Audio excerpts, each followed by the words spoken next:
მოგესალმებით, ჩემო არხის მაყურებლებო და მსმენელებო. დღეს 25 თებერვალია, მე გიბრუნდები სპორტული სიახლეების.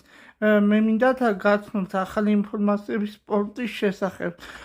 დავიწყოთ იმით, როგორც მოგეხსენებათ, მთავარი სასწავლო თემა იქნება ჯერ ერთი სასიხარულო ამბავი ჯორჯ მიკავტაზე, თებერვლის თვის საუკეთესო ფეხბურთელი გახდა ლა ლიგის.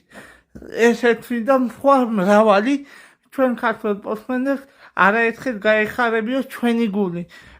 რა თქმა უნდა, დღეს კი გამეორებითი მატჩები გველის და მოგახსენებთ რა ანგარიში დასრულდა ერთი კვირის თავზე.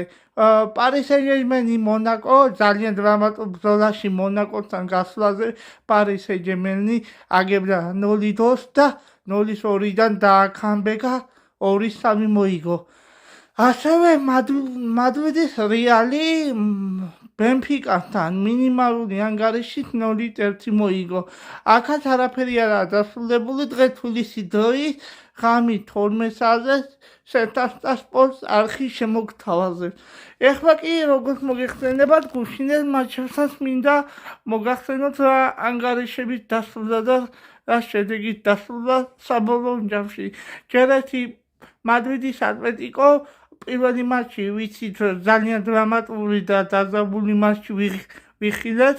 რა თქმა უნდა 3-3 მოჩა, მაგრამ გულში მადრიდის ატლეტიკო დამაჯერებლად შეძლო მეტოქეს განადგურება 1-4 და მადრიდის ატლეტიკო კი ჩემპიონთა ლიგაზე აგრძელებს ასპარეზობას. საერთო ჯამში მადრიდის ატლეტიკომ 4-7 მოუგო ბრიუგეს. ეხლა კი რა შეეხება დანარჩენ მატჩებსაც გაცნობთ. დღეს თბილისის დროის უნივერსალზე ვიხილავთ პარი სენ-ჟერმენი მონაკოსაკაც ძალიან დაძაბულ და დრამატულ ბრძოლას ვიხილავთ. შეიძლება ბურთის ფლობა, უპირატესობა აიცახოს ორივე გუნდის მხრიდან, მაგრამ ორივე გუნდის მხრიდან საუკეთესო შეტევები და არაერთი საუკეთესო მომენტებს შემოგთავაზებებს იმედი მაქვს. ძალიან კარგი ფეხბურთი გველის, ასე რომ არ გამოტოვოთ. რა შეეხება დორტმუნდი თბილისის დროის გასვლითი მატჩს ატარებს თბილისის დროის 20 საათზე და 45-ზე ატლანტასთან გასვლა. ატლანტა ყველაფერს იზამს, რომ საინტერესო გახადოს მეორე მატჩი გასვლითი მატჩი.